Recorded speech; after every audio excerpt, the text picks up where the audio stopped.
Oh my goodness. It is episode 47 of Star Wars Newsnet Live. It's Thursday night.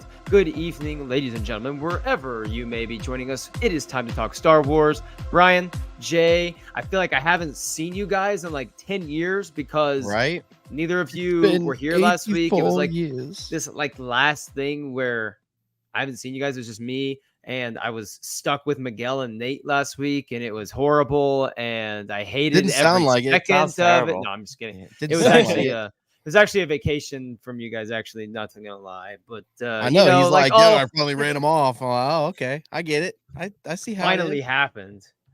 No, I'm just kidding. Of course, I'm always excited to see you guys because we have a lot to talk about today. Yeah, we do. And what has been a wild week in Star Wars, both in the worst possible way, which we'll talk about Carl Weathers and spend some time on that for a little bit. But also we have just a lot of just fun nuggets that came up at honestly the right time, I think, given everything that was going on with the tragedy of Carl Weathers passing. So without further ado, let's just get cranking. I am so excited. I'm so excited to be here. It's like I wasn't expecting to not see either of you last week, really, because I'm kind of used to it at this point. So it feels almost like I haven't got my weekly dose of having to talk Jay out of killing one of my favorite characters and Brian's facial reactions afterwards. So let's get into it. Let's start with just the meatiest thing that's on the board right now, and that is Empire Magazine put out this tweet. Empire put out this tweet that's all it said was tomorrow, 4 o'clock, whatever time. And it just says, hello there with the galaxy backdrop. So I have two things that I think this could reference. I want you to tell me which one you think it is, or if I'm off and you think it's going to go with something else, let me know. First thing, I think it's going to be just a, Phantom Menace 25-year, like, round table piece. Maybe they are announcing either at some point they're going to get everyone together to do this round table like interview or just something Phantom Menace related, or they've already gotten all of those things. They're going to do this comprehensive look at the Phantom Menace 25 years tomorrow. I think it could go either way. That's number one, and I think the most likely. Second one, and this is what my heart wants, guys. This is what my heart yearns for. This is what I desire above all things. Like, if this is the ring of power to switch franchises on us for a minute, this is what I am grabbing. I am holding on to it so tightly. And that is a piece entirely dedicated to the Acolyte. Something that gives us maybe some interviews with some of the cast. Maybe we get some behind the scenes shots for pretty much the first time. It makes some sense if they are diving into this brand new era. Maybe they have this piece. It's like, get ready for the Acolyte. Here's a comprehensive look at what you can expect. And I don't think they would drop a release date. It would be like maybe later this year. I think Miguel said Lucasfilm's going to hold their cards close to their chest on that one probably for a little while. I know that freaking Charles Soule knows when it's coming out, and he almost spilled the beans to me when I saw him at MegaCon, and he stopped himself, and we're going to talk about that in a minute. But which of those two do you think it is? We've obviously spent a lot of time here saying we hope that something just small comes out about the Acolyte at some point. And I told Brian earlier today, Jay, when we were talking before the show, I said that one of my best friends is a Star Wars fan. He's watched all the movies, he watches the shows here and there. And he asked what I was most looking forward to this year. And I said, the Acolyte. He goes, I have no idea what you're talking about. I was like, it's the Star Wars show that takes place. And I'm like, this is why we need something. So I'll throw it to you first, Jay. Phantom Menace, Acolyte, or something else? I think you're actually close, but I don't think it's going to be either one of those two. What I think it could be is a photo shoot with Anne Leibovitz. They did this last year, and Empire Magazine has always done these kind of yearly photo shoots going over what is happening in Star Wars during that year. Last year they did the photo shoot with all of the TV actors. We're talking Rosario Dawson, Ewan McGregor, and Diego Luna. Was that last year or was that the year before? Like there was the one where it's like the rebellion on TV, and they had you in with the saber and Diego Luna, and That had to be last was year. it? Am I I or feel am like I it was tripping? last year. Yeah. Yeah. But I didn't think the Andor had come out yet when that piece dropped. Maybe it did. But I know what piece you're talking about. Maybe I'm just not Right. remembering it Well, correctly. But I do know. Yeah, that makes sense. yeah, Andor didn't come out at the time. Okay, no, it had to be. It had to have been last year because that was when Ahsoka was coming out, and then the photo shoot came out before Ahsoka. It came out before Andor, before um, Obi-Wan Kenobi. So they were all there. I'm thinking that could be what's. I mean, like just following along yearly tradition. That's what I'm thinking is going to happen, and it would Okay. also be a great way to introduce the Acolyte and also Skeleton Crew. Okay. And in the chat, drop what you think Empire's going to talk about tomorrow in their piece that's getting published sometime later tomorrow morning. I think it's like 4 o'clock. I don't know what I'm honest. It's I 10 had to look a.m. up what Central. GMT was. So I It's was 10 like, a.m. I think Central. it's So 11 a.m. Eastern time for Yeah. me. So Yeah, that's okay, right. that makes sense. yeah. Drop in the chat what you think it's going to be. Jay's thinking like kind of a year in Star Wars photo shoot. That would be great because you would assume that Jude Law would be a part of that. And Jude Law is a name that would turn some heads just in terms of like, oh, Jude Law in Star Wars. And I would be shocked though if it's just a Skeleton Crew thing. I would be really surprised. There's no way. In fact, I'll say there's no way it's a Skeleton Crew only thing just because they wouldn't put that out there before the Acolyte when I think we're pretty sure the Acolyte's going to come first. But if it's like this collaboration you're talking about, you get Jude Law up there. We have, we get Amanda Stanberg up there, over there. I don't know how big of a role Carrie Ann Moss is going to play in the Acolyte, but I know she's a big name that you could put in a magazine if you were doing the shoots, and people will know who that is, and they will be like, "Oh my goodness, she's going to be in a Star Wars." So, Brian, you have some different thoughts, and we're going to argue about them. Yeah, but we go are. first. We're gonna fight. So Tyler and I were talking earlier, and talked about this a little bit. Let me start this by saying I hope you're right, Tyler. I hope it's Acolyte. I'm with you. I'm hoping to God that's what it is. Well, I think it's Phantom Menace. Well, I want it to be Acolyte, but I like I do too. When we were talking earlier, like I said, I keep having this little splinter in my brain that just keeps going back to Obi-Wan season 2, and I don't know why. I just I keep thinking about and then maybe it's the hello there. Like why would Hello you there. put that on there if it had anything to do with Acolyte? That is obviously, and it might as well just say high ground. It might as well have just said high ground. Say hi. Like, It just says that tomorrow is an at 4 Obi-Wan o'clock. The high ground, right? So that is a trademark line for Obi-Wan, right? That's what everybody asks him to say. That's what, hello there. That was the last line of the first season of Obi-Wan, right? When he was like, hello there. It just that's trademark Obi-Wan. So 2 days ago, he was on some of the talk shows. Ewan McGregor was talking a lot about Star Wars. You said he was talking a lot about Star Wars. Was it MegaCon? Yeah, we were at MegaCon. Okay. Of course, you can talk about Star Wars. Obviously, but then I don't remember who it was, but somebody dropped on. It was either their Instagram or something. And it was somebody big. It was this montage they made of Ewan McGregor's Obi-Wan, this different scenes of him throughout his career of playing him. And it's they're really focusing a lot on it. And I could see them, doing a season 2. I hope if they are doing a season 2, it's because they have a good story and not just for the sake of doing a season 2. Right. But the hello there is just, that's the splinter in my brain that just keeps pulling me back to that. And I don't know why. I want it to be Acolyte. I want it to zero be Acolyte. chance. Do you really? Zero. I don't know, man. None. I sense Zippo. this disturbance in the force. It's just going. I can feel it. It's just an instinct. Here's why it's zero. One, hello there. Tell me why. Convince me. Yes. Hello there has become beyond just an Obi-Wan quote. It's just become what is a general Star Wars-y quote that we can put out there to get people excited, and it can just mean generic hello there, we're going to be talking about Star Wars tomorrow. It doesn't it's not, I don't think, completely Obi-Wan centric in the terms of we're dropping news tomorrow, then Right. it has to be about Obi-Wan just because we said those two words. I don't think it's really that deep.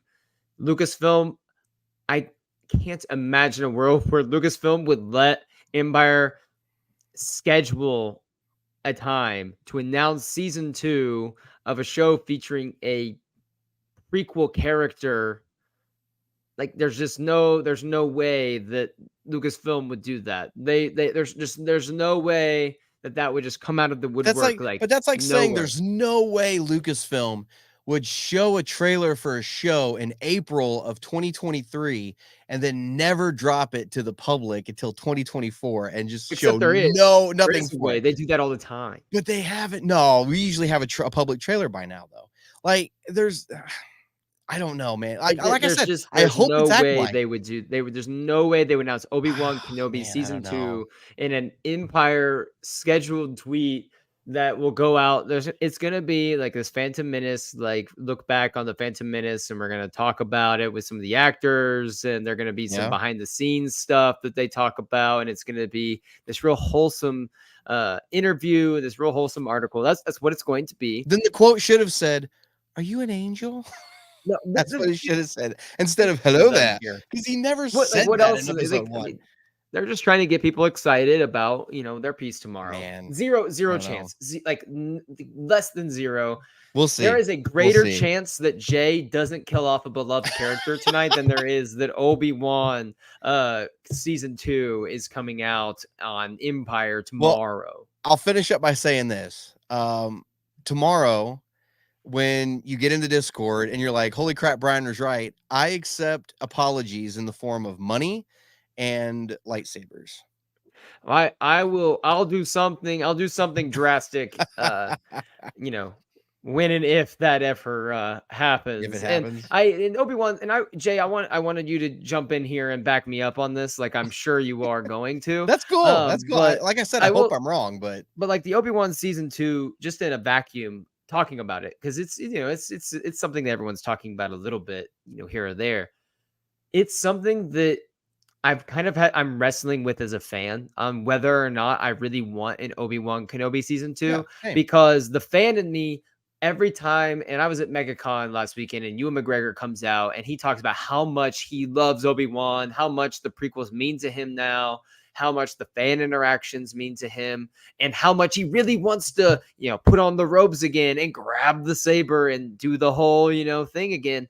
And it makes me, I'm sitting there listening to it. I'm like, yes, like I want it too. Like I really do. And I love that character. But at the same time, as someone who also on Star Wars Newsnet here on YouTube, but also when I review our books or review an episode, there's like the critical side of me that has to say, you know what, there is, as much as we love this character and we love the stories that Ewan has brought to us as this character, there's a time we have to say goodbye and move on. And that's not to say that Ewan can't show up in some trippy force ghost thing at some point in these future stories, which I think would be really cool if he showed up at some point, like to talk to Rey or a future Jedi down the line. I don't think that Obi-Wan Kenobi season 2 is a good idea. I think they need to continue with the path that they've forged and go with the Acolyte, go with this new era, finish up Mandoverse, jump into the future. And Obi-Wan Kenobi season 2, I'm sure they can find someone that could write an amazing story. I just don't think that that's the direction that they should take either. But Jay, please back me up here so we can put Brian and pin him down in a corner that he can't get out of. Oh, I'm not disagreeing with you. I completely agree with everything you said. I just fully believe it's going to be Obi-Wan centric on this announcement. Yeah, I mean, it's like an exclusive look with Ewan on the Phantom Menace. It could be. My thing is, it could definitely be Phantom Menace related. Mm-hmm. I'm saying that Empire Magazine, though, is not the place to really announce an Obi-Wan Kenobi season 2. Yeah. I definitely think that something like that should definitely be getting a lot more fanfare, and I think will probably be like something that, if they are working on it, it's gonna be like the card will be drawn at the right time, and at a time when it will get some more love and attention. Empire Magazine, I don't think that's the way it's gonna be. I'm looking at this tweet. For those of you on Twitter, we can't see your comments that you're putting in the chat. So please come on YouTube and back me up here in the chat, because that would just be absolutely fantastic just to have some more You're moral acting like support I'm going on. against you, and I'm not. Well, you're against me. I'm You are my you're against brother. me a little bit. You're either with me. You're either with me or you're my enemy. We'll get to that later. But this is Manslayer's agree, Tyler. But the original writer Kenobi talked about 3 arcs that Kenobi has to become the wise Ben of A New Hope. 1 was surrendering to the will of the cosmic force. 2 was training with Qui-Gon about let go and sacrifice when the time comes. 3 is a mystery, what it could be. Do we really need a show where we're seeing Obi-Wan training with Qui-Gon? Is that really a story that we want to spend our time watching? I'm sorry, I would love a novel about that. Sure. Yeah.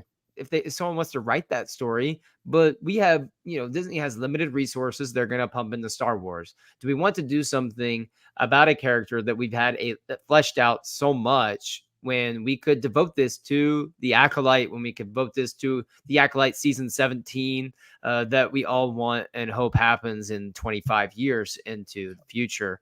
I don't know. Jay, and give me one quick word on this from Manslayer, and then Brian, we will give you the last word on Empire Magazine. I mean, what you said earlier, Tyler, was that a novel. I think a novel would just be the better way to go. I don't know if John Jackson Miller is up for writing Kenobi again.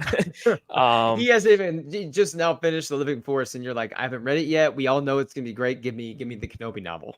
Right. Yeah. Keep writing on this character. We love this character. Even though you worked on him about 10, 15, I don't know how many years ago, but no. I mean, maybe Manslayer can also write this in the chat too, but they're about to say maybe Manslayer can write the Kenobi novel. Maybe he can. Get the typing, buddy. Yeah. Write the complete thing in the chat right now. No, but I mean, I don't know. Do it. Okay, so the original writer though, because the script did go through a lot of changes and a lot of rewrites. So I'm wondering which original writer that is referring to. But either way, I think that what we were all saying earlier, I think that Kenobi is, and you mentioned this as well. Disney has limited resources. We're at a time when they're cutting back, quote unquote. I mean that reallocating. Yeah. I mean, when you they're look at they're going to push announcements more towards the movies. Yeah. Their announcements from yesterday kind of say differently, but either way, again though, right? I mean, we're they have a massive gaming thing going on now. Right. They're winning $1 billion. Yeah. Anyway. We have limited resources. So again, I think that Obi-Wan Kenobi is probably not on there. I mean, we don't know that yet. I mean, of course, Ewan McGregor is really pushing for it, but in my thinking, I don't think they're putting a priority on that series. Brian, last word, Empire, and then I have some semi-juicy stuff that Charles Soule talked to us about. So, look, I don't disagree with anything you guys have said. I just want it to be known before we put a cap on this conversation. I don't want to be the odd man out. I completely agree with everything you guys are saying. I don't want Brian, your mic's cutting out. Yeah, I don't think we're catching any of this. I completely agree with you. I don't want it to be an Obi-Wan season 2. I want it to be Acolyte. I would be okay with the Phantom Menace look back. I think that'd be cool too. But there's something nagging at my brain that it's going to be Obi-Wan. Am I happy about it? No, but that's what I'm almost positive that's what's going to end up being. And you guys are talking about how, I don't think Lucasfilm would do that. That's not the best place to do it. Well, they don't have a great track record with decision making. It's something they would do. It's something they would do. I'm saying that I don't think that they should. I agree. And I agree. That's not the best. That's not the right place to do it. But they don't have a great track record of making decisions for stuff like that. So at least in my opinion, if they did, we'd already have an Acolyte trailer 9 months ago. So that's what it's going to end up being. We'll know in 11 and a half hours. So, so let's say that we get some Acolyte juicy news tomorrow. Mhm. And so Charles Soule was at MegaCon and he did a High Republic panel and he dropped a couple nuggets in there that I was unaware of. And I talked with, Nate a little bit and some others. And I don't think this is stuff that was general knowledge to those High Republic readers that are really excited for this show. And I talked to him at his booth for a little while afterwards and touched up on a little more. So I told this to Brian earlier, Jay, but apparently Charles Soule has seen pretty much all of the Acolyte, and he was in the room when decisions were made. Like he is in the room making decisions. He's on set some, and like I was talking with Nate, and we're not really surprised. And Nate actually kind of, I agree with him. He said that he thinks that he's not going to be surprised if he gets some sort of creative consultant, creative producer type, tag at some point. And basically what Charles Soule said is he's seen a lot of it, that he said it's really badass, and that he knows that there are certain fans that know this is a High Republic show, but are wondering, is this going to be different High Republic than the books? Is it going to feel like a different era when in fact it's supposed to be the same era, just the tail end of the High Republic era? And he's like, no, this is High Republic. It feels High Republic.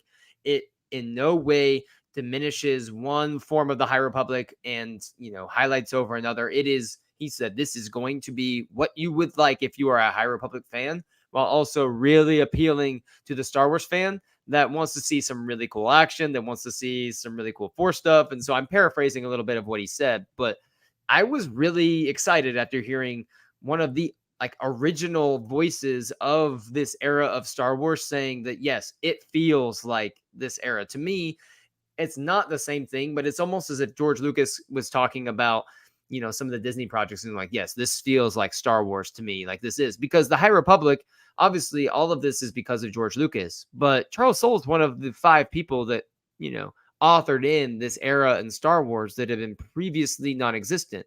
So if he's telling me that, hey, this show feels like it and this show looks like it, sounds like it, all of the above, then I got much more excited. And then Jay, last thing, he also almost said the release date. He goes, so yeah, when the show comes out on and he goes, wait, has there been what's come out about this yet? I don't want to get in trouble for anything. And we're like, I was like, lie to him.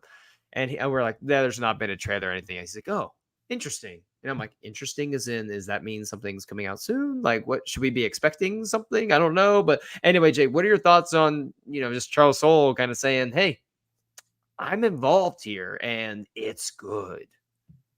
And the fact that he's seen most of it. Yeah, no, I mean, I think that's just good news all around. I don't think that, I think that the High Republic is, like you said, something that Charles Soule, Claudia Gray, and all of the original 5 authors, they've worked really hard on that, and they should absolutely be involved in the show and in the making of it, in the writing, and in some of the big decisions. And so, and also that was also just like one of my concerns about the Acolyte when we first heard about it, was how much of it was it going to be like the High Republic? Because it does take place quite a bit after the main books. That was another big question. So I think that while we still haven't we still haven't officially seen much of anything, I'm still very hopeful and optimistic that it's going to be great. It's going to be so good. We've debated, and me and Miguel debated how big of a hit it's going to be when it comes out last week. And I kind of mentioned that I think it's going to be a really good show. I just wonder if it's going to have the legs at the beginning, like if it's going to be shaky start in terms of viewership, or is it going to be like everyone's so excited, fresh, new, everyone hears about it, let's go. I'm kind of more pessimistic on it. I'm usually the optimist about it. I feel like when it comes to the movies, I'm always like, this is going to be fantastic, let's go. And then with the shows, I'm kind of more, I don't know, just because of the way streaming has gone over the last few years. But Brian, kind of get your 2 cents in on that before. I know we already talked a little bit off air. So, and you had some good thoughts on that. So please, enlighten us all. Yeah, the viewership will be awesome if they ever decide to put a trailer out for it. I know I'm beating a dead horse. I'm sorry. I'm really excited for the Acolyte. I am really looking forward to this, whether it's the tail end or not. 2 words, Wookiee Jedi. Like, that's all you need to know. Like, I'm really excited for this show, for the potential of it. From what I've gathered, it's more of like not a murder mystery, but it's more like a noir kind of feel with the Sith. Is it with the Sith? Mhm. Okay, so So it's a dark side element. We know yeah, that that's what I the was. word Sith has been thrown out in terms of how the Sith are able to infiltrate, Okay, the Order and the Senate. But at the same time, it's more of this dark side element. I right. think that's been because I in the Acolyte they I had like think the this would be red great. slash even like Yeah, through like a through saber it, blade almost. right, the burn mark through it. Mhm. I I think that would be awesome, especially coming off of such a prosperous time for the Republic. Prosperous, but you got the Nihil and the Path of the Open Hand and all that. Yeah, real prosperous. But you're coming off this golden age of the Jedi, That's and relative. you're going into this darker era. You're starting the era of the fall of the Jedi. Where the plans of the Sith are starting to really ramp up. And whatnot. And so I'm excited to see that transition. And I don't want, like, I know, like, we've talked about this before, like having Right. all the Jedi and the lightsabers and the lightsaber battles and the Force being used, that's going to bring a lot of people in, because to them, that is what makes Star Wars different than, other stuff, Star Trek, and stuff like that. That's what makes Star Wars Star Wars. Right. And it's going to be there, but I hope it's not a main focus. I hope it's more focused on that dark side element, and the Jedi are kind of, it's all from that point of view, from that dark side point of view. I'm hoping. And I'm really looking forward to getting lost in that. Especially with a returning character that we know is going to be in the Acolyte, Vernestra Rowe. Absolutely. I know, Tyler, you're a big Vernestra fan. Top And 3 probably she's character for me. awesome. Yeah, she's absolutely awesome. So I'm really excited for that. High And Republic character. yeah, I can't wait to see the end of the High Republic. So Proper. before we jump into our next little thing, comment in the chat here saying, what about a Darth Maul project? Heard rumors about one. I don't think that anything with Darth Maul is in the pipeline. If anything in the pipeline with Darth Maul comes out, I think it would be animated and some sort of like Crimson Dawn animation, because I think that they're just abandoning the Solo 2 like kind of arc, and they're just abandoning that whole thing. I don't think we're ever gonna see the light of day on that unless he pops into like the Lando stuff, like if the Lando movie Right. or whatever. I don't even think that's ever going to get made. I'll be honest. I think that's going to just disappear into the Star Wars ether. Yeah. But I don't think, there's so much Maul. I don't think anything Maul centric makes a lot of sense right now. Jay? I mean, when you mentioned an animated Maul series, I think that'd be really cool. Like if Not an now that animated you Maul mention it, series, just more of like Crimson Dawn. oh, Maul's okay, in it, but like Kira is there. And it's more of like Maul and Kira and everything going on with the syndicates yeah, versus just like Maul centric. sure, right. But it just got my cogs like in my brain thinking. I was like, what if they make like a anime with Darth Maul? That'd be really sick. Anyways, though, Talk to the Visions That's creator. right. what I was gonna Oh say. man, that'd be really cool though. That'd be really cool. But no, you're right though. I think that, I mean, I don't want to shoot what Manslayer was saying. I think that in all honesty though, this is like the first time I'm hearing of like any rumors like that. Not to shoot it down or like throw shade or anything, but like I think that I'll throw shade. I'd love for it to be They hate true. your idea, Manslayer. They hate you. They hate you. I'd love for it It's to all be good. true. It's all good. But I think that like you said, it's probably just gonna fall through the cracks. But hopefully, with there's a lot of new comics coming out, including Darth Maul Black, White, and Red. Hopefully, Right. like someone picks that up. We'll see. They all hate you. So next thing was the Bad Batch Rotten Tomatoes release. Like, I don't know, it was like a 1 minute, 45 second or whatever clip, like 45 seconds, 1 minute clip of Bad Batch episode Confined. And obviously it's really nothing. It was just Omega and Crosshair having a short conversation. And that's all it took. I am so excited for the Bad Batch season 3. It is just insane what I've been watching through the season. I'm going to try to watch all of it before it comes out in a couple weeks and just rewatch it all. It's pretty easy to watch those episodes.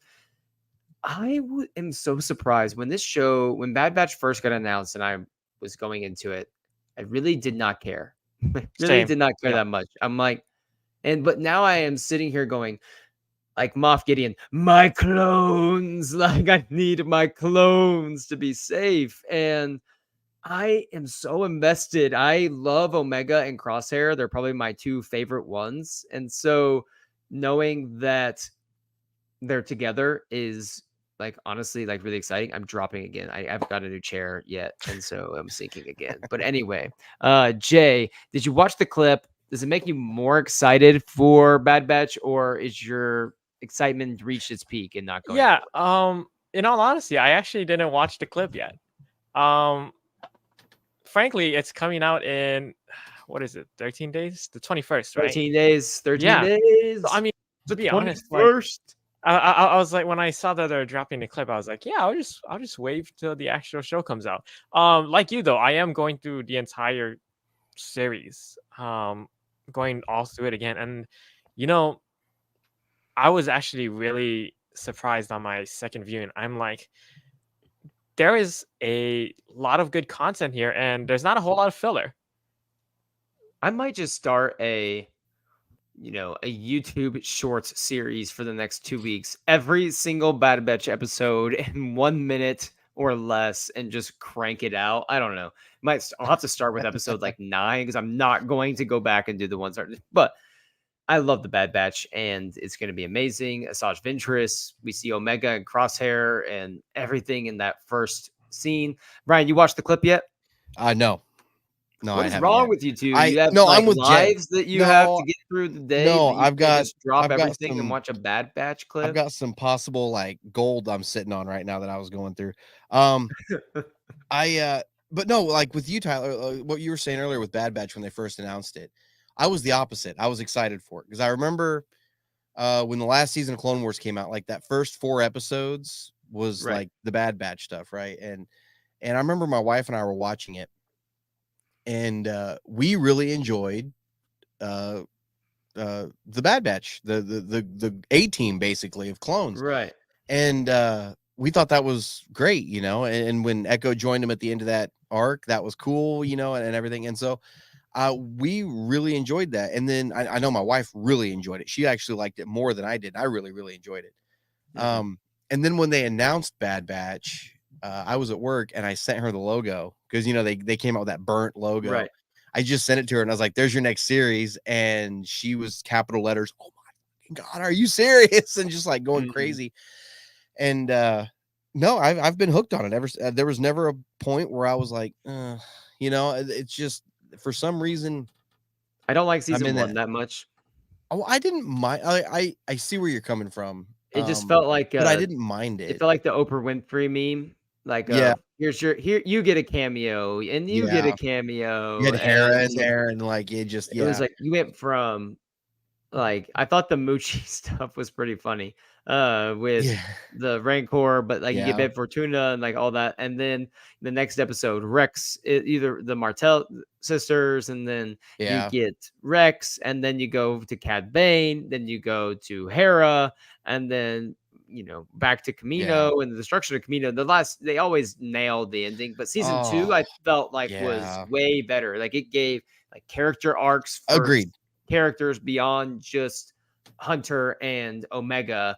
And it actually gave Omega like individual moments with like Tech Mhm. where, and oh my gosh, D. Bradley Baker had such a wonderful, he had such a wonderful Range. moment in Yeah. this panel at MegaCon. Like he Oh, talked about oh, Tech. He talked about Tech for a minute because someone asked him like which of the Bad Batch he connects with the most. He's like, well, obviously I'd love to be Wrecker because who wouldn't love to be the Wrecker and just love to be around the Wrecker.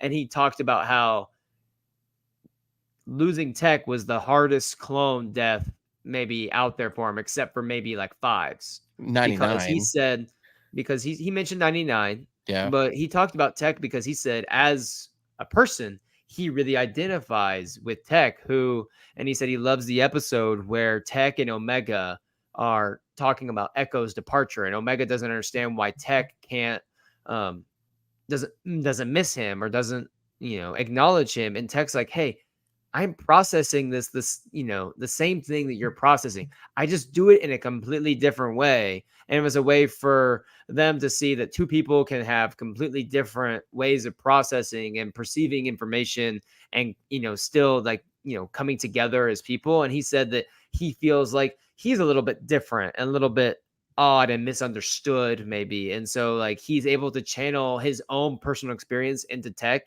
I thought that was like a really cool moment as he was reflecting on the show that made me have a deeper appreciation for what they've accomplished so far with the Bad Batch. Yeah. See, Anyway. what was season 1 though, what I liked was, they were mercenaries. And so every episode was a different mission, and the cameo thing, I agree with you. It got a little, much, but half those cameos didn't need to happen. It's just, I get it. But every episode, it felt like they were, just doing these different missions. By the time you got to the second season, the missions from the first one had, the Empire, Right. they'd caught their attention, and that's when the bigger plot really kicked in. And, and so I really like season 1. I agree it was the slowest of the seasons so far of the two. But I still enjoyed it for what it was, and I can't wait for 3, man. Bring it on. And so I want to get to John Barris here. He said Crosshair had the best episodes, and so this is I've been sitting on this all week. All right, you ready for this? I'm gonna give you my best Crosshair like personation, and I want you to rate me on a scale of on a scale of youngling to on a scale of Jedi Master down to Poodoo. Like you can figure out like what like is in between that, but like Jedi Master to like Bantha fodder, Jedi Master to Poodoo, whatever it is. All right, ready? I got to channel my inner D. Bradley Baker. To channel my inner Crosshair. It's like good soldiers follow orders, Hunter. There it is. That wasn't bad. That's very good. I thought I was expecting something worse. From Jedi Master to stepping icky goo. I would say that was somewhere along Master Skywalker. There's too many of them. What are we gonna do? Okay, so I'm about to die. Okay. Yeah, it's not bad. You're about to murder Jedi. me. You're still Jedi level. You're about to murder me. You're just about to murder me in my own house here. Okay. No body, no death. We didn't see that kid die. He might still be out there somewhere. Anakin actually said that might be Jude Law. Who knows? Anakin actually said, "Just wait here. I'll be back." Like, Jay, what do I get? What do I get? I see Jedi Knight. That was better than I expected. Man. Let's go. I might not rip Jay apart for killing Anakin later. That's if I do. I mean, like we don't know. I know who it's gonna be here in a bit. So, before we get into Revenge of the Sith, everyone knows at this point about the tragic passing of Plo Koon level. Let's go. Like, all right. I thought you were level. I thought you were saying the tragic passing of Plo Koon for a second. I'm like, that was horrible. That was horrible timing. I am so sorry. He didn't play Plo Koon. What the? He gave me Plo Koon level, and then I do a better Omega. Hunter, what are we going to do to save Wrecker? Really trying there. All right, I gotta stop. Too many of them. And so I don't really, seriously though, on a serious note, like the tragedy of Carl Weathers, I think sent shockwaves through like all of the Star Wars fandom, but beyond that, like through all of just Hollywood and movies in general. Yeah. And I know that each of us probably have a different experience with Carl Weathers, the entertainer. I don't know if any of you ever got a chance to like meet him at a con or meet him at a thing. I wasn't someone that ever got to do that. But so Carl Weathers he's really important in my family because we love the Rocky movies. Like my sister, it's probably her favorite movie franchise is the Rocky movies. So we're always quoting Rocky, and Rocky 3 is one of her favorites. And so when Apollo and Rocky team up, it's awesome. And the energy that he would bring to every single performance that he was in those movies or in Star Wars was just kind of it drew you in. And he's one of those characters with Grief Karga where, especially in the second and third seasons, as we went away from him, when we would come back, it's like, oh, I just love this guy. Like, I just love being around him. And every video that I would see from him at Star Wars Celebration last year to how he would greet the fans with this energy and this radiation of Contagious. Yeah. just contagious. He radiated positivity and optimism to people. And I loved how like there were just ILM workers or people that aren't stars of the show that were talking about their experiences with him, saying how genuine it felt when he embraced you or he talked to you, and that wasn't like a front that he put on for the fans or for the cameras, or when he's acting and playing those roles, it's not just a performance. It's part of who he is and who he was.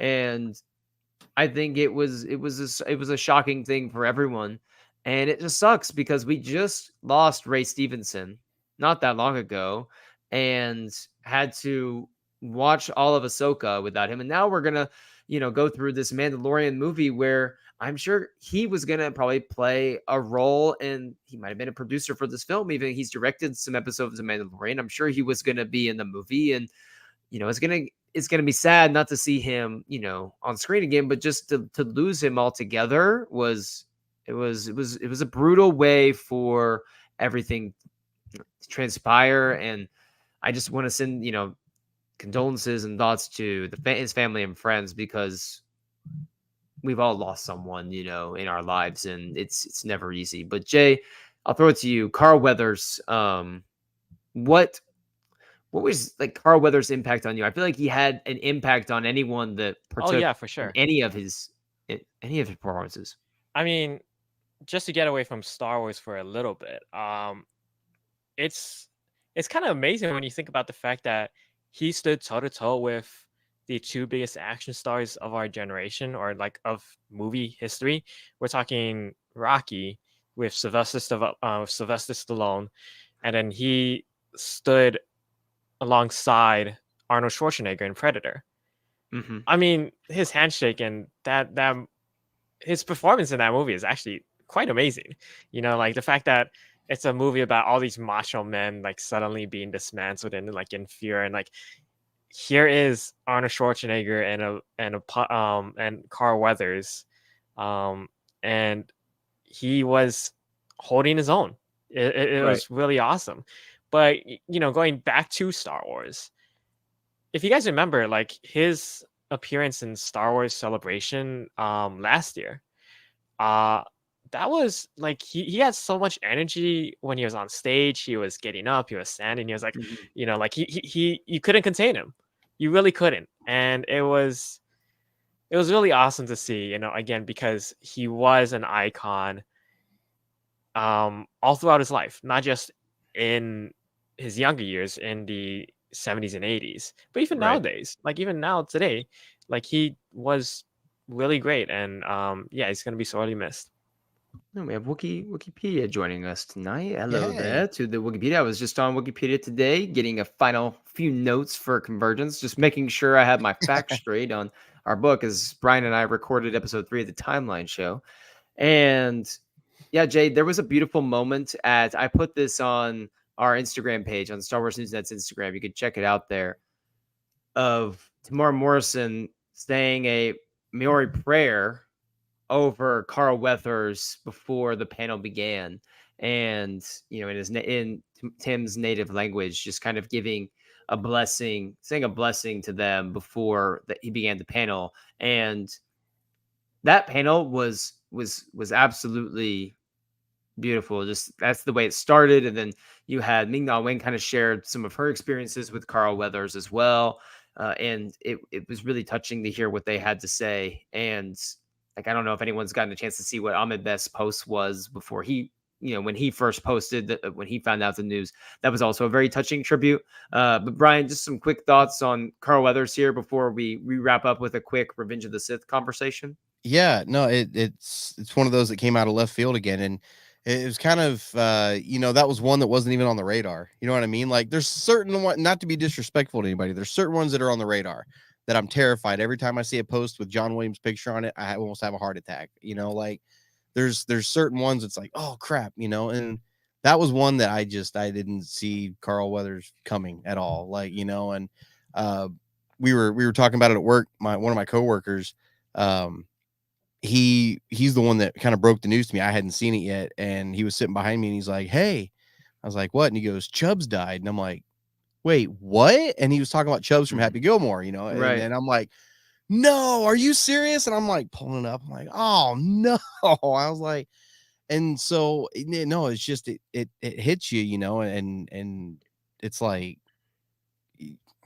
there's these are lose-lose situations, you know, and Right. it's like no matter what you do moving forward, it just doesn't seem like it's enough or good enough, and there's no way it's ever going to be, Mhm. you know, and He was so one of those people that you left can't. a hole that's Yeah, not going to be filled. It's yeah, just a matter of like, trying to fill that void with, right, as much, remembrance and positivity, as yeah, you can.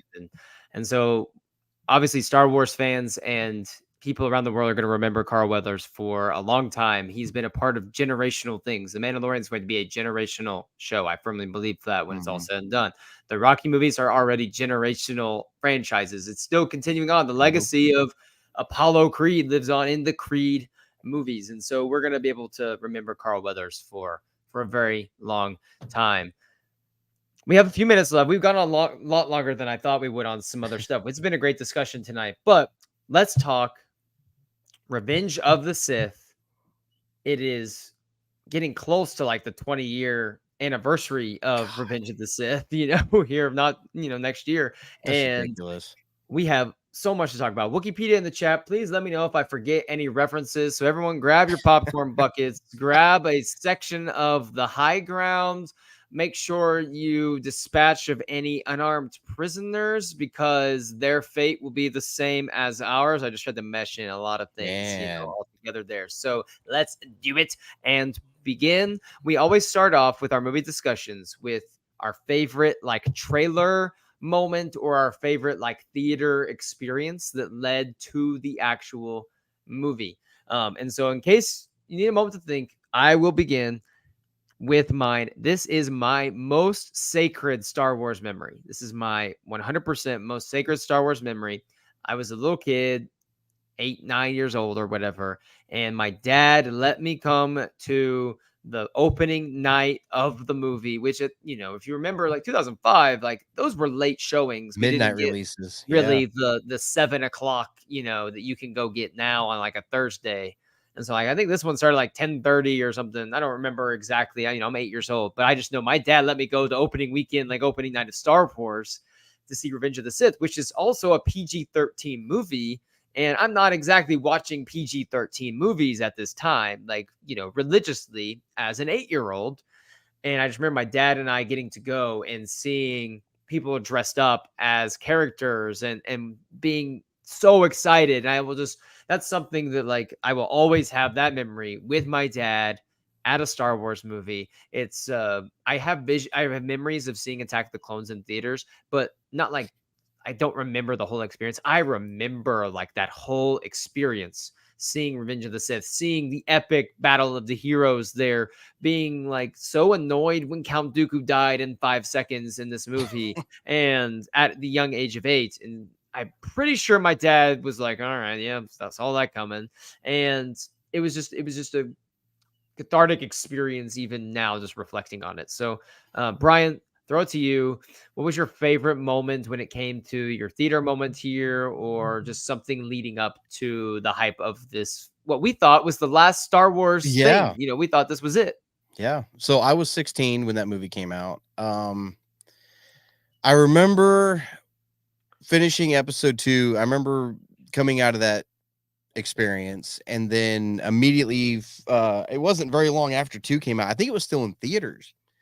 And George Lucas had come out and said this is the release date for episode 3 and this is when it's coming. And so I remember this was still 2002. Some of you millennials out there will remember my generation. These guys probably won't, but we had the old dial-up AOL internet, and I went on AOL, and I remember What's downloading. that, Yeah, Brian? yeah, yeah. The internet used to have a voice.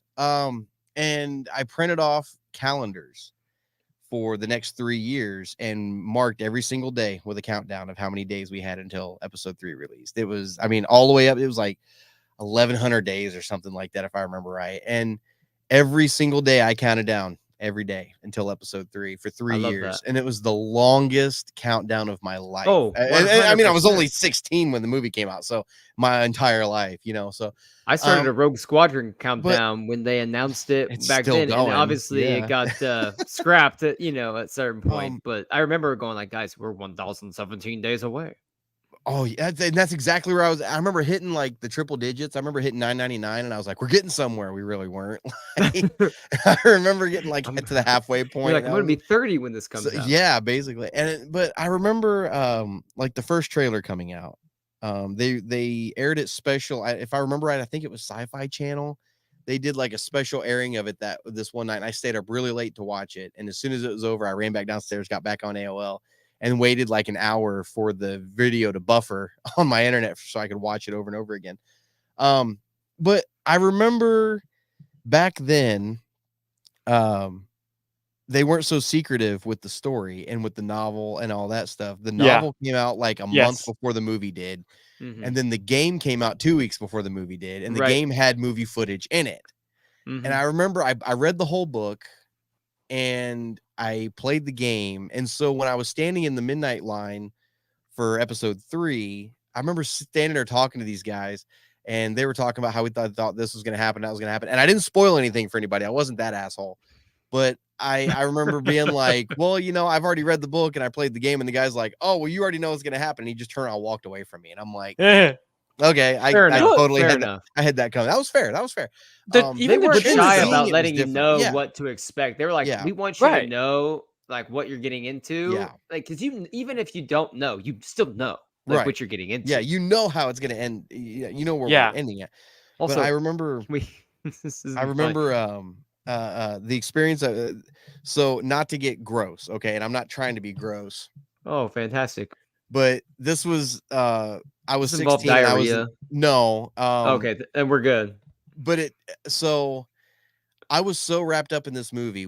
I got to the part Anakin and Obi-Wan were having their confrontation, like the whole, I have brought peace, freedom, and that whole speech. And Don't I had stop to go there. I had to go to the bathroom so bad. And Stop. so no, I seriously in my drink cup because I didn't want to get up. Nobody noticed. My buddy was sitting Wait, next to me. He you- didn't. No. I peed in my That's drink a cup because felony. I was not getting Wow. up. Yeah, I was not getting out of that seat. That's I did it. disgusting. Everybody was like so tunnel visioned on the Wait, screen. Nobody noticed. And That's kid you disgusting. not. Yeah, true story. I was 16. I'm not claiming that I I'm was reporting smart. you. I wasn't smart. I was an idiot 16-year-old kid, but I was not getting out of that seat. True story. Yeah. I genuinely. Yeah. In your seat, like you're Yeah. just like sitting. Yeah. I'm thinking like the logistics. Yeah. Like, oh man, True story. crazy. So that is actually really quick. That's crazy. What? yeah. Yeah. That was a long time ago. I'm a different person. now. I'm Ryan's just like saying. when Ryan says that we've was all like when done I things went- we're not Ryan proud was like, of. that's when I Like- went to the Revenge of the Sith re-showing last year in my local theater. grabbed that Dune popcorn bucket. Well, that just makes sense because Manslayer said how he Oh. never goes to the bathroom when he goes to the movies, but as a kid, he was so nervous about this movie that he had to go when Anakin meets Grievous. To think Yeah. that like Anakin meets Grievous so early in that film and Count Dooku is already dead, just kind of it's so annoying to me sometimes. You brought up Count Dooku a while Um, ago. Can we just appreciate the moment for a second where Anakin cuts off Count Dooku's hands and then 10 seconds later calls him an unarmed prisoner? Can we just You're appreciate not that a moment prisoner. for I just a shouldn't have- second? I shouldn't have Like, done that. That is the most amazing Star Wars writing I've ever seen. He was an unarmed Stop. prisoner. Stop. Yeah, he It's was. really, like, is that much better? Is that really that much better than C-3PO saying, "Oh, this is such a drag" in Attack of the I'm Clones? quite Like, beside come myself. on. Yeah. It's so on the nose. It's so it's so Lucasian Mhm. that he's Lucasian. I don't even think he meant That's to even a do word. it though. I don't think he even Oh meant my to do God. it, but it's just Oh, stop. think he You did? know, You he's think he like meant to do it? he's like that's You 100% think he's like what he's writing and doing. he's like and yes. just keeps writing. Oh, yes, this is part. It's like my best George Lucas here. It's like, yes, this is part of the story. This is integral to This the is plot. essential. Yes, Yeah. he is an unarmed prisoner. I must include this. Without this, Anakin will never fall to the dark side. Jay, please take it away. So earlier, I'm on one. Oh man.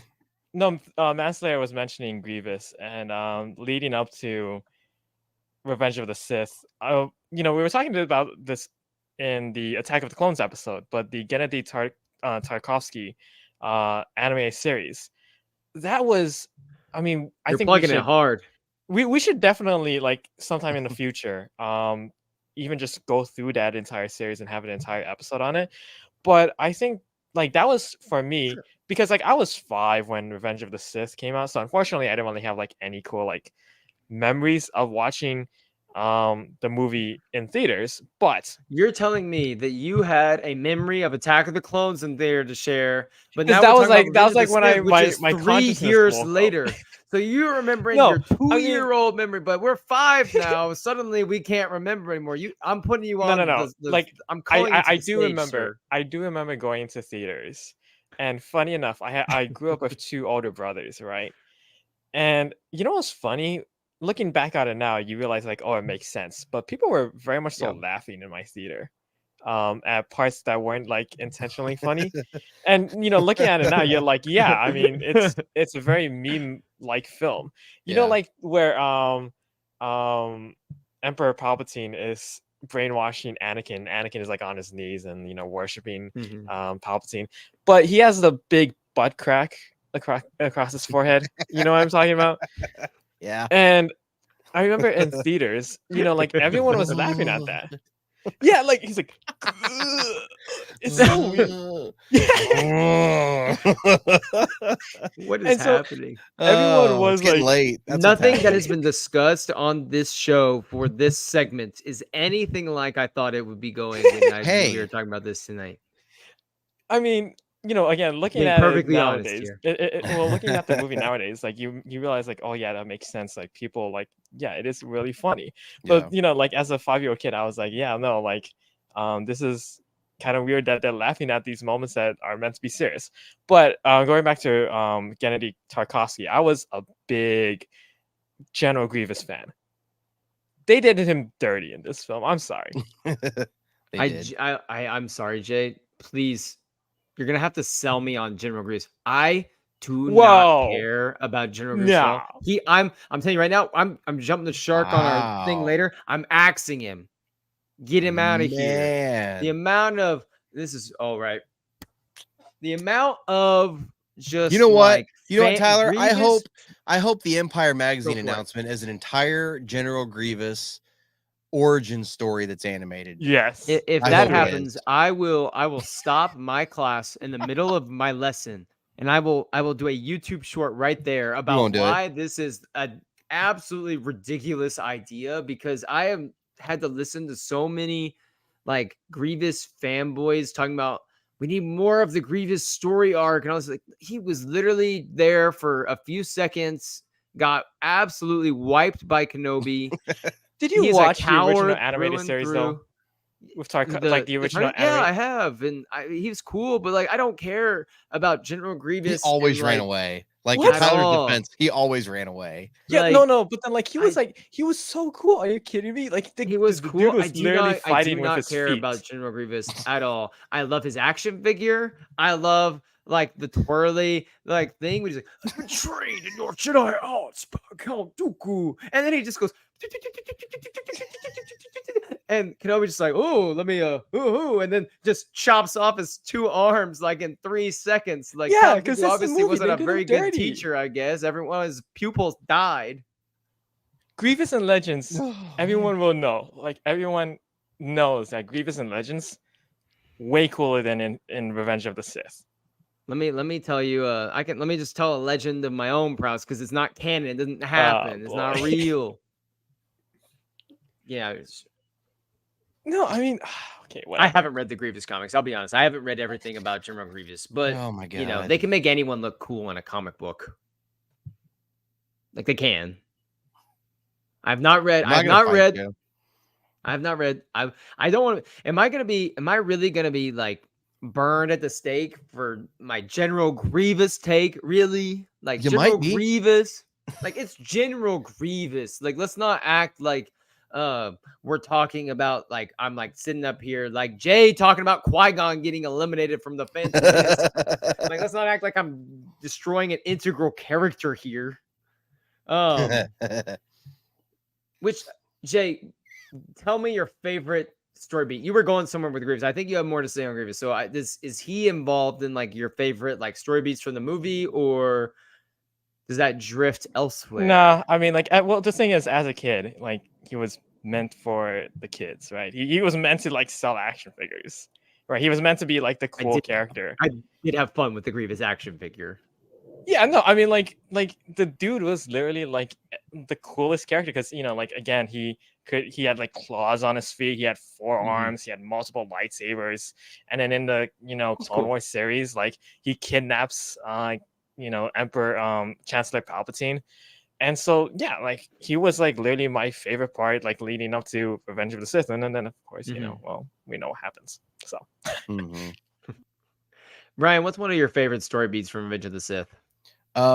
I saw a meme today, and it was of the moment where Mace has got Palpatine down, you know, before he shoots the Force lightning and everything, or I think it's after he's morphed or whatever. He's, you know, you have lost. Yeah, that whole part, and it's Anakin saying, "No, he must stand trial," and it cuts back to Mace Windu, and he's like, "Oh, like Count Dooku," and I was like, "Oh," and then the next one down was Anakin looking at him. He's like Ahsoka. Mace Windu just looking at him like, "Oh, well, shit." No, I like the whole scene with Palpatine basically revealing himself to Anakin, and doing it in a way that was like a complete 180 from the way he did it to Mace Windu and everybody else. Like, instead of doing like some 720 prone attack spin over his desk, you know, he's like, he's this like kind, he's still the kindly the faces he makes during a lightsaber about it. Yeah, that's great. I know someone's gonna screenshot that. I know.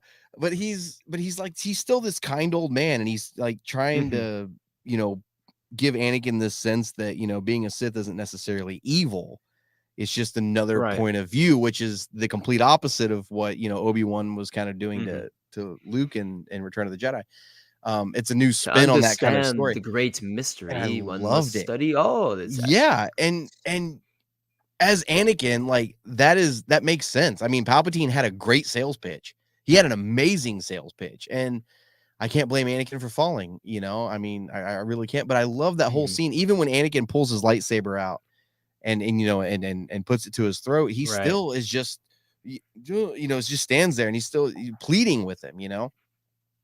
I like, love the entire scene. Should kill you or something. He's like, I know you would. Like, yeah, like, I can feel your anger.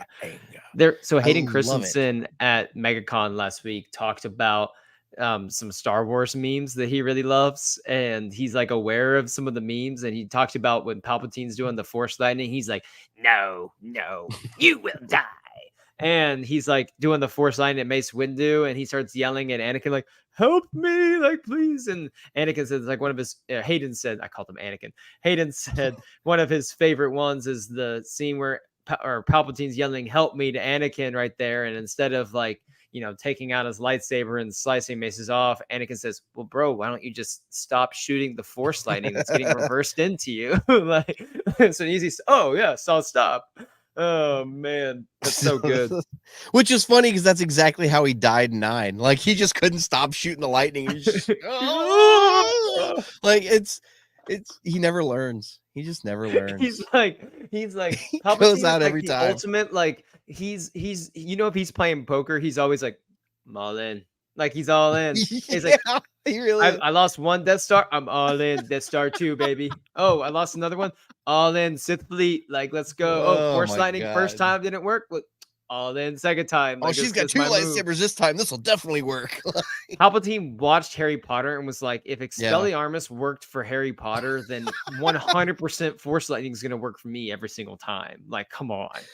All the Palpatine stuff with this movie is hilarious. I love Palpatine so much, but there are moments in this movie that it's just like the whole, like, Yoda using the Force to just push him over his chair. You know what I mean? Like, and just that was great. Oh, yeah. That's awesome. It's a great scene, but it's like, it's so undignified, you know, for Palpatine. I think it's just just like he's already won, and yeah, he knows he's already won. Like he's like, no matter what Yoda does here, I've already won. yeah. And he's probably a little surprised. It's almost like he thinks, and he just gets slapped. He's like, okay, really, dude? Like, let's do it. I do hate how both the fights kind of end a little bit. Like, Yeah. the high ground stuff is such a good meme, and it's so funny, but it makes, I don't understand. Like, they're fighting. He jumps off. He's like, well, that's it. Like, sorry, like, it's over now. Like, you can't just jump off and you go a And then little bit Anakin just further like up. lets And, it happen. He's just like, and yeah, he eggs cool, him I on. got it. Probably a Have bit you of ego. guys? But then Yoda gets beat because he just weighs 12 pounds Yeah. and flies off faster than Palpatine. But Have you it's all good. Have you guys seen the Kingsman movies? Yeah, I The have. first one was actually Sam Jackson. not. So there's a part in that movie where he's like telling somebody, "Kill that mother. He killed all our friends." And there's a video I saw of Yoda fighting Palpatine, and it's that music playing in the background from Kingsman, and it's a hologram, like a Force ghost of that Sam Jackson. He's like, "Kill that motherfucker. He killed all our friends," and it's Yoda just going to town trying to fight.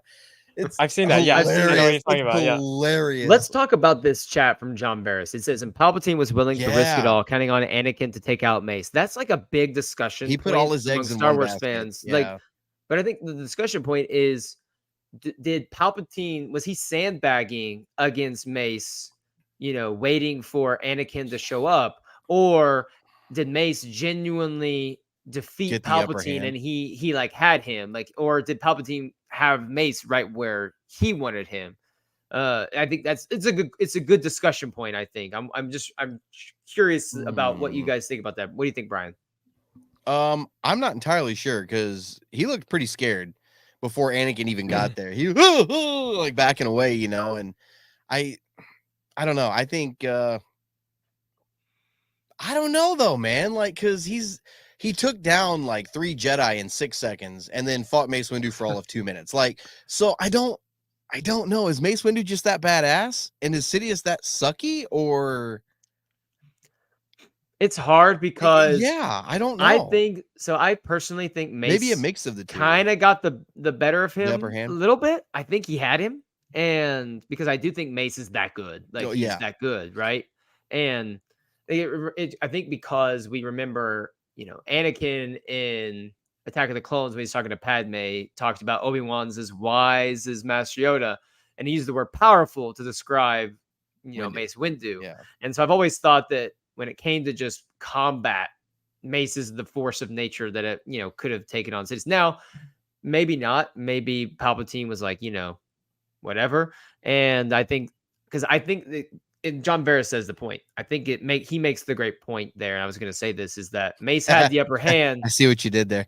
Until Anakin had the upper hand. But I That's think another part of unarmed what joke. makes Anakin's fall to the dark side is that Palpatine wasn't necessarily sandbagging. It did take Anakin to fully make that decision to do that. That's turned the tide, because it wasn't like if Anakin doesn't make that decision, that Palpatine all of a sudden just takes over and takes him out. Like, he also needed Anakin to do that in order to make the jump. What about you, Jay? I think even the official book, the movie adaptation of the that turned into a book, I think even The novelization. the novelization. Thank you. Oh, that thing just wrecks your It's so soul when you read good. it. Yeah. Yeah, no, I think the novelization actually makes the point that it was Mace Windu who got the upper hand in combat. Okay. You might be So right. Yeah. I haven't read that in so long. I might have to Right. revisit that. yeah, That's I good. mean, take that as you will, but that is right, like some sort of lends some sort of, like, I don't know, credit to that Mhm. theory. So I want to get into who our favorite performances are in the show or in the movie, but I have a what if scenario for you. This is my number one, like, prequel trilogy change / what if that I would do. I'm not a big fan of the Chosen One thing, but I'm going to leave that in there because that's like George's baby. I feel like it's the whole Chosen One stuff. I wish that Maul had not have quote unquote died in the first one. He had been continued to be a main antagonist into the second and third, and Anakin will have had held a grudge against him, this resentment against him for killing Qui-Gon. And in episode 3, Anakin's the one that kills Maul, and he kills Maul out of, because he kills the unarmed, pun intended, unarmed Dooku at the end there. But it doesn't really carry a lot of emotional weight for Anakin outside of like he's making a choice that he shouldn't as a Jedi. I was like, if Maul had been the one there, and it's been 3 movies building up to Anakin eventually getting to the point where he's going to fight Darth Maul after he was just a kid and couldn't do it in the first one, and Qui-Gon died. He kills Darth Maul not out of just pure anger and rage and resentment and bitter and all the feelings that from when he was a little kid just come boiling up in that moment, and kills Maul. And that's like the last step that he takes towards he's pretty much, guaranteed to join the dark side at that point. That's my number 1 Star Wars, like, kind of change for the prequel trilogy that I've saved until this show because it comes to, like, fruition in this show. I felt like it would have just made a much more clear arc for Anakin, and it would have gotten rid of some of the silly discourse that exists over, is Count Dooku even important at all? Like, he shows up at the end, he's kind of a mystery, and then he dies 10 minutes into Revenge of the Sith. So what do you think? What do you guys think about that? And we'll throw it to you, Jay. I mean, I think it's cool. And like John Varus is saying, it makes sense. It would make more sense in terms of character motivation for Anakin. I would also just mention, though, that I think with Revenge of the Sith, it almost gets to the point where I think there's almost too many villains. Almost. And that's why I think, like Grievous, we could do without him. Thank you, Jay. No. Let's keep Grievous. Appreciate it. I think, but no, I think that's why a lot of people say that Dooku probably got the shorthand, is because, well, yeah, there's technically 3 villains in this film. Dooku, Grievous, and Palpatine. And Palpatine has to be the number 1 villain in this movie. I think you could work in Darth Maul, but I think it'd be like that's almost like juggling with 2 knives versus juggling with 3 tennis balls. Okay. The Manslayer's comment. I get the point, but I think you shrink the scale of the prequels and belittle the tragedy of the relationship with Obi. And I don't know. Dooku is a huge character for the prequel era. I wouldn't want him out. Completely disagree. And I feel like I'm on Manslayer tonight, but I actually completely disagree. I think that enhances the scale of the prequel trilogy. Is Tyler just going to be the one who's going to like kill off all like our favorite characters this week? Yeah, I thought it was going to be me. He's flirting with the dark side. Was Count Dooku really a favorite character of yours just based on movies and not take out Clone? Really? Yes. Really? Yes. My oldest brother absolutely loves Count Dooku. Fair enough. Christopher Lee, he had like the lightsaber, Christopher Lee's the looks. awesome. He is awesome. I mean, but to say it shrinks the scale of the prequels if Maul, because Maul was awesome and everyone loved Maul in the first one, and if you just keep Maul going, the aura of Maul is going to get bigger and bigger, and you build to a showdown between those two to start that movie. I don't know. It just feels like the stakes are higher. Like the stakes feel higher for Anakin because how much Anakin hates this guy versus, Dooku, who I guess he probably doesn't like too much based off of the Clone Wars. But I don't know. Dooku just felt like a hastily written character that we don't really see much of in the movies, and we don't hear. I feel like John Mayer says, Dooku became a huge character in the prequel era after the movie came out. Like Clone Wars, you watch Clone Wars and everything, and Dooku is so essential to the story where I can't imagine it without him now.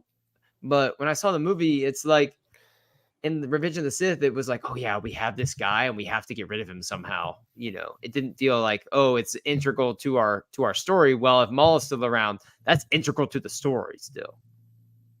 I mean, I agree with you. I think Maul is. I said this in the Phantom Menace episode. He's highly underutilized.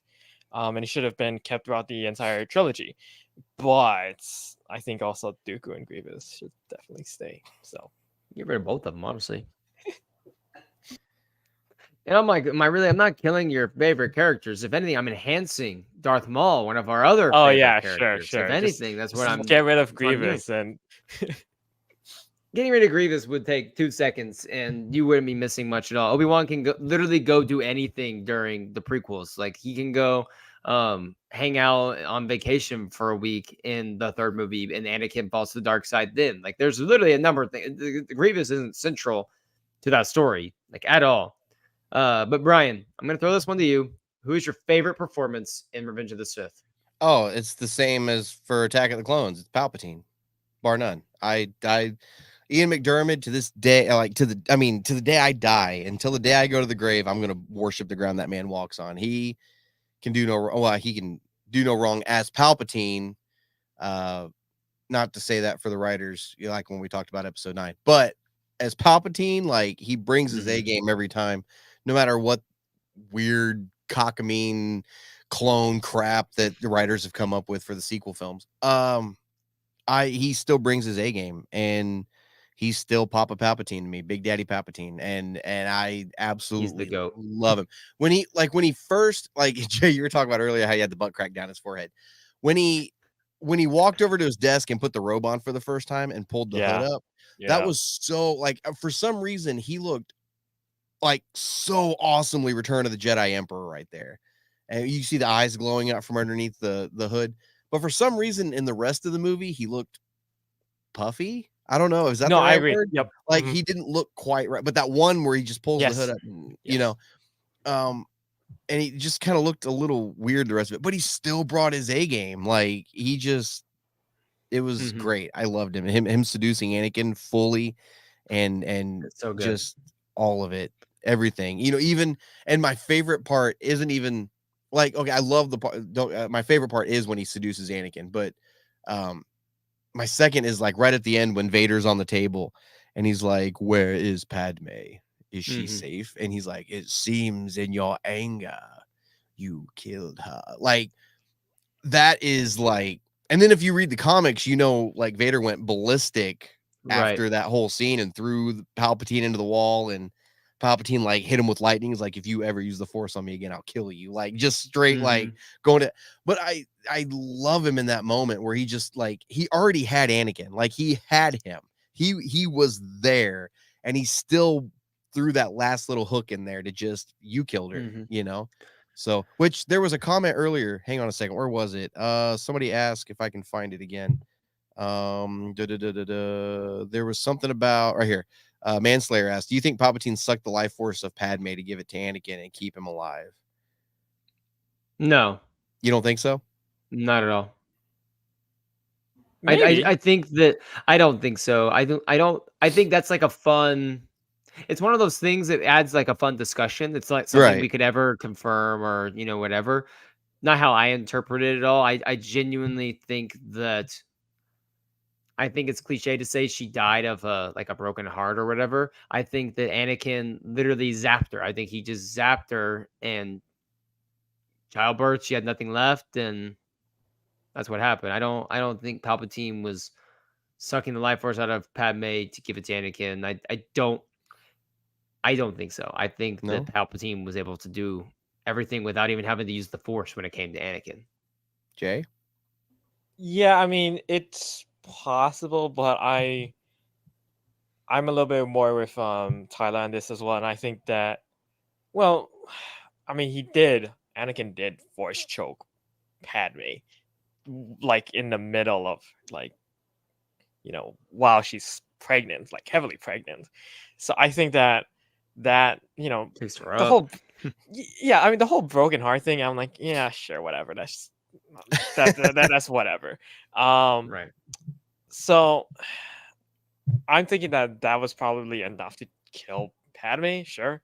But I think that it definitely fits though. Like, that Mhm. It's theory fun. I definitely love those fits. discussions though. Like, it's fun to have these hypothetical discussions about how someone might be using the Force here or manipulating it, because Right, exactly. a lot of Star Wars does leave things open for personal fan interpretation. Like, there is a lot there, and I think that's part of the beauty of the storytellings, that we could have those discussions. So I was gonna say, Brian, this something I do in my classroom is a lot of times I like to give my students options and let them kind of sometimes choose the way they want to learn or the way that we're going to do this assignment, or, have, creative juices flowing for them. But my favorite thing is when I put on my dictator role and I'm telling them, no, we're actually going to do it this way. But Mr. Bradshaw, you said that sometimes it's okay for us to say, I'm like, this republic will be reorganized into our first galactic empire. And then where's the music? Mhm. Like, where's the music? There's no thunder. For a applause. safe and secure society. Society. That's But great. I never get the thunderous applause though. That Palpatine gets. Right. Jay, favorite character performance, favorite actor performance here. It'd have to be what Manslayer mentioned, Hayden Christensen, and he pointed out the acting with him and Natalie Portman as Padme on Mustafar, but to me, and this goes back to like what is one of my favorite story moments and beats, it's Padme's ruminations. It's that scene right before Anakin gets into that ship and goes and kills Mace Windu, or chops his hand off. But that small moments where it's just the music, it's just John Williams' music, and it's just the profile shots That real of lonely tone, yeah. right. I mean, what's funny is it's one of the few moments in Star Wars where George Lucas held back. It's one of those few moments where he almost restricted himself, and for the better, because his performance, like Hayden Christensen's like looks and like the tears rolling down his face, it sells it, and he's so good in it. There's a few moments because Hayden, I'm not gonna punch you in the face on this one, Jay, because I agree with you. Hayden is mine as well. Like we're lock and step here, lock and key. And that scene, I was gonna bring the same thing up. I'm just gonna echo pretty much what Jay said. But when George, there are a lot of times in the prequels where he doesn't give moments space to breathe. And he gave that. It's uncomfortable because you know what decision he's about to make. But he leaves enough time there, and you see the look of anguish on Anakin's face and the concern on Padme's face. And you just know, like, they're connecting somehow in this moment. These two people are connecting, and they both know something bad is about to happen.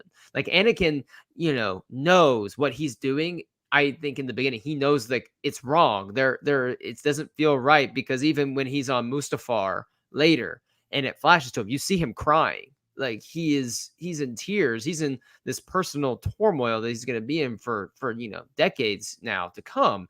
And George gave that scene time to breathe, and it made you uncomfortable as a fan because you know what he's going to do, but it leaves you just enough time to say, don't do it. Like, don't do it. Like, and you almost think to yourself, I've watched this movie 24 times. Every single time I see it, I'm like, please don't. Like, just please don't. You almost talk yourself into he's not going to do it this time. And then every time he does it, and it just hits you like a sledgehammer, and this is the Star Wars movie I've seen the least of all of them, including Rogue One, Solo, all of them.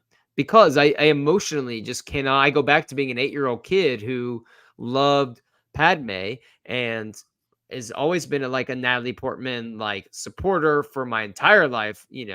Love Natalie Portman, love Padme. I loved Anakin. I loved Obi-Wan. Those were my characters, and to watch them essentially break up like that, and it devastated me. I remember hating Palpatine as a kid. It was like a hatred. He ruined it, and it's a movie I still have a hard time. There's a handful of movies out there, and my girlfriend, she'll roll her eyes at this statement when I say I cry every time that I watch this movie. I say she'll roll her eyes because I cry a lot of movies that we watch, so it's not really saying much. But I genuinely do. This one hits me in a way that's very, very raw every single time. It can be tough to watch. I don't watch it I don't get excited when the fight scenes happen. A lot of people are like, here we go. This is the moment. I genuinely feel horrible every time it's fighting because I love these characters so much, and I don't stop fighting, please. Stop having conflict. And it does, it genuinely breaks me every single time. And all that to say Hayden Christensen, that's a large part because of how well Hayden Christensen nails Revenge of the Sith. And as much, that he got pooped on at the time, I am so glad he's getting his standing ovations now at cons. I'm so glad that he is getting the praise and the accolades he deserves, and everyone's giving his flowers because he nails that movie. And yeah, absolutely. Yeah. That takes us into the moment we've all been waiting for, though. This is the grand finale. I've already said I'm axing General Grievous. I'm bumping right to Jay, Brian, because this is where the magic usually happens here. Jay, I'll alter the question. If you could change one thing, story wise, because I changed the Darth Maul thing. You could change one thing, or axe a character. You're getting rid of him. You're knocking him off. I'll still let you pick General Grievous. You can piggyback off. I know you want to. What are you doing? You know who I think is a big dumb idiot in this movie? Oh boy, here we go. It's Mace Windu. Okay. Yeah. You have Palpatine at the end of your blade. Okay? Right? Yeah, just stab him. Lunge. Yeah. Okay. Oh no, What is it? That's not what I thought you were going with this, Jay. What is this, no.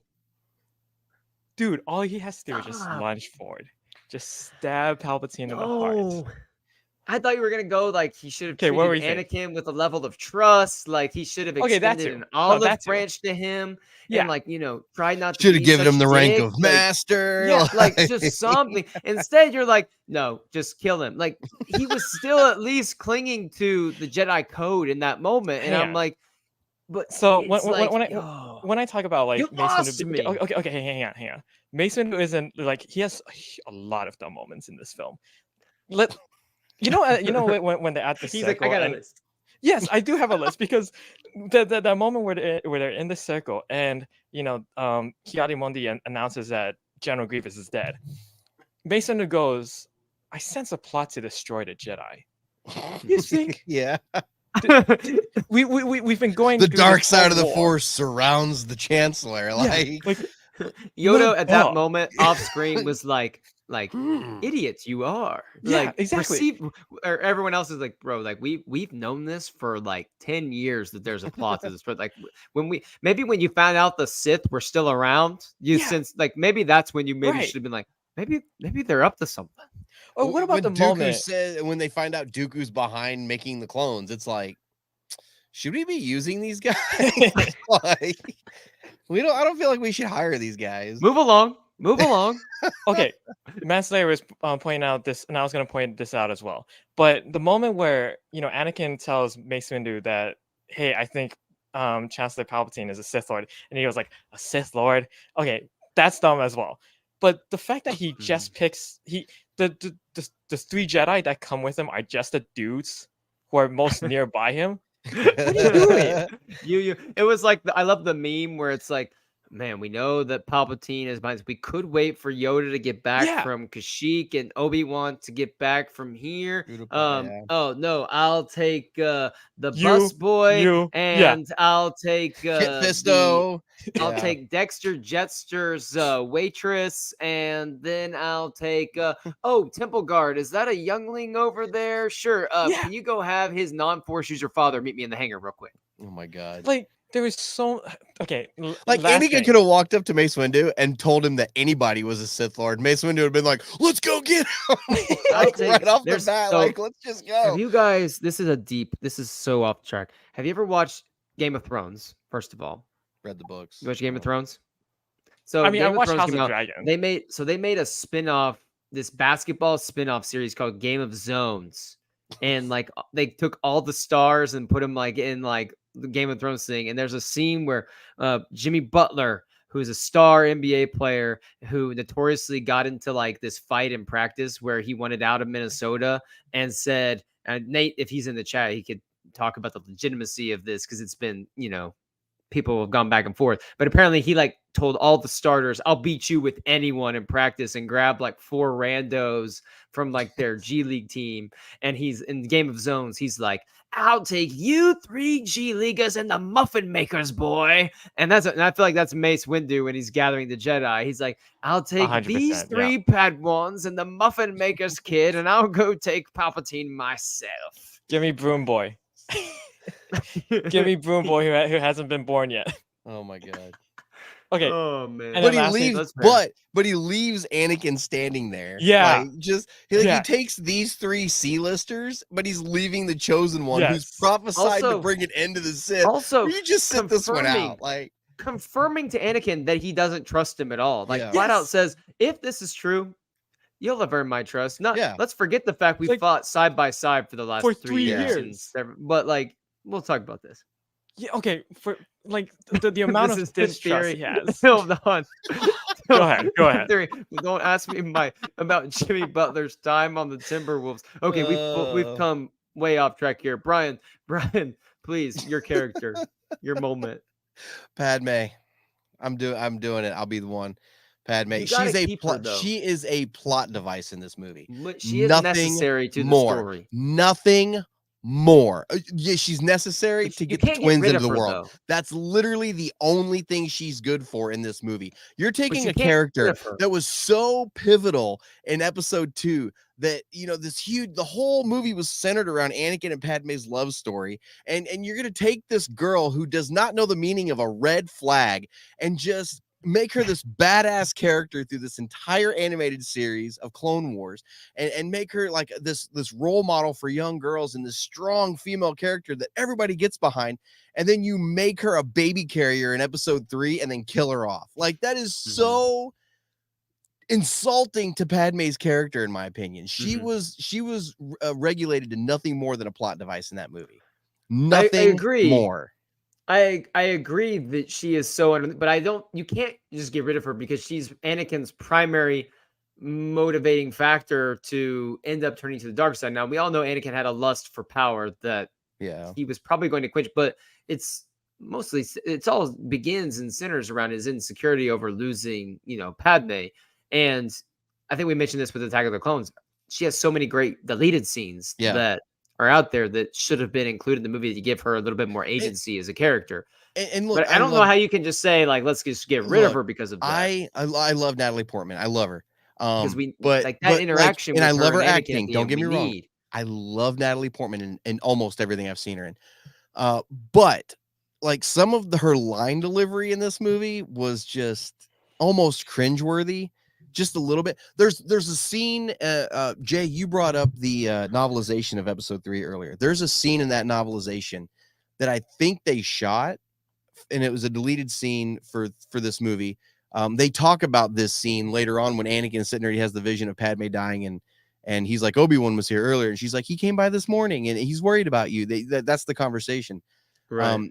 But there's a whole conversation there where Obi-Wan basically tells Padme he knows about them. He's known the whole time, and he just never said anything because he knew it made Anakin happy. And the dialogue in that scene between her and Obi-Wan is so great. It's awesome. And I they know what you're cut talking about, stuff like that. Yes. And yeah. they left in this other stuff that's just, what are you going to do? Like Yeah. it's just, Yeah. it's like, what? It's fair. Like, It's a fair why would criticism. It's a fair criticism, but you can't just get rid No, of she like was the worthless in character that because movie. of that. You can't say. You can't just get rid of say Grievous that, though, then, Tyler. because- You can't get rid of Grievous then, because that's what got Obi-Wan No, off because of Coruscant away from Grievous Anakin. has nothing. Because General Grievous has nothing to do with Anakin's fall to the dark side. Without Padme, like that's Anakin's Had primary. Obi-Wan motivator. okay, so had the dark Obi-Wan side. been on Coruscant when all this started going down with Palpatine, do you think Anakin would have still turned? If Obi-Wan had been there with the whole Mace Windu, got Palpatine down, if Obi-Wan had been there too, do you think he would have still turned? But I actually you do. can put Yeah. You think so? Obi-Wan on Coruscant. You can take Obi-Wan off Coruscant with a number of things. Like General Grievous is not like so important. You could have easily put like Count Dooku on there, and Obi-Wan and Count Dooku have one last showdown, No. like off Coruscant. Like anything could have been there. Without Padme, you use Anakin's Force vision at the end. He's so insecure about losing her. He can't lose her like he lost his mother. He tells her at the end, he's like, I'm doing this all for you. Like it's 100% his motivating factor is that. I don't remember you giving Jay this much crap when he killed off Liam Neeson. No, you go watch the clips. I gave him crap. You didn't give him this much crap. I feel like Tyler feels a certain type of way about me because there's going to be an Obi-Wan Kenobi announcement tomorrow. Yeah. He's all pissed off because at me. I respect you too much, Brian, to have this bad of a take. I respect you too much to have this bad of a take. That's fair. All right, then we'll just go with Jar Jar again. We'll just axe Jar Jar. He doesn't get to walk through the funeral procession. Yeah, axe him. What a show. It's late. Yeah, it's late. I mean, this is the longest show we've ever had, I think. I think so, actually. What's wild is we could probably talk about this movie for another hour. Yeah. Perfect stuff. Jay, let's wrap up today. I appreciate everyone active in the chat tonight. Fun night. We had a lot to talk about, a lot of stuff coming out. But Jay, go ahead and plug. I know you got a new plug that you're interested in dropping. Why don't you promote that real quick before we get out of here? Yes, I do. I am happy to announce that I talked about this a bit before, but I have a new YouTube gaming channel called Good Games Dude. I'm really happy about it. Just got it up and running. I got 2 videos right now up on my channel. One talking about my favorite games of all time, and then my second one talking about Tekken 8. I just did a video review on that. So feel free to check that out if you are into that stuff. And I hope you guys enjoy. Thank you again for joining us as well for today's episode as well. We appreciate the comments. Absolutely. Brian, what about you? You guys can find me on my show, the Star Wars Canon Podcast. We're going to be coming back next week, actually. Very excited. And I can finally announce, I've been saying tentatively for the last several weeks that maybe next week I'll have it done. I can finally announce that I have got the timeline completely caught up. It's completely done. Let's go. You guys can head over to my website, starwarscanon.net, and check that out. You can find my show there, and you can find timelines for not only canon stuff, which is broken down by the 9 eras that Disney has put out, but you can also find the Legends timeline on there as well. I'm going to work on breaking that one down the same way. And I'm actually going to add a 10th segment on the timeline, I guess you could say, because we got the 9 eras, but I'm going to add a 10th segment, and it's going to be in-universe folklore. So like myths and fables, dark legends, stories that have been told within the universe that we got that we don't know if they're actually canon or not, because all legends are kind of built off truth. Does that include from a certain point of view books, or are those established as canon? I've always looked at those as like canon, but like from a certain point of view. Yeah. So, you know what I mean? But like the myths and fables, like the fable about the Jedi Knight that was supposedly Obi-Wan Kenobi fighting a crate dragon on Tatooine, and like dark fables talking about some of the old Sith Lords on Korriban and Moraban and stuff like that. And so there's going to be a whole extra section on there for that. That's not up yet, but the actual timeline itself for all canon is finished. You guys can go check it out. Finally, thank God. Finally got it. We're there, and it's going to be updated weekly. So go over and check that out. That's awesome. So everyone, please check out episode 2 of the Star Wars Newsnet timeline show that dropped this week. We talked about, Brian and I are going through the entire Star Wars timeline, just from all the way back in 382 BBY with the High Republic. And we're just going through every single canon story that like we have that is, chronological order. And so we talked about Path of Deceit this last week. Brian and I recorded today, actually, episode 3, which is going to be about the novel Convergence. And it's one of my favorites and Brian's favorite Star Wars novels of all time. It is fantastic. I can't wait to keep getting in. I have to read Quest of the Hidden City. This week I'll be inhaling that entire novel this week, and so I can talk about it next week on the show. I'll knock it out in like just a few hours. I really enjoyed it. I got it on my Kindle ready to go. So please check that out. I have to apologize. I am a little bit slower right now with some of the YouTube videos that we have been doing. Like my Who Is series is going to be continuing soon. I'll have some new shorts coming out. It's basketball season. I coach basketball, and so I'm getting up at, 5 5:15, 5:30, get to practice, and then usually tutoring after school some days. So Star having Wars is time to life, do that man. can be a little bit time consuming sometimes, but don't worry, those will be coming out still. As always, be looking for more YouTube content from me. I might just do a couple Bad Batch shorts here over the next few days to get us prepped and ready, because I know we're all looking forward to that. And then I am currently reading Defy the Storm by Tessa Grad and Justina Ireland, who do the best. They do awesome team ups. They did Path of Deceit, which Brian and I talked about on the Timeline show. So I'm really excited to see what they have in store for us in Defy the Storm. I'm just a few chapters in on that right now. Probably take a break from that for a couple of days so I can finish Quest of Hidden City. But that'll be all I'm doing. And then we got some High Republic comics coming out next week. So it's going to be a fun next few weeks for me. Yeah. Stay tuned. Until next time, who knows what news is in store for us over the next week? Obi-Wan Who knows season what we'll 2. be talking about. It won't be that. It's gonna be Obi-Wan season 2. But until next time, for Light and Life, everyone, take care. Remember, we are all the Republic. Have a good night, guys.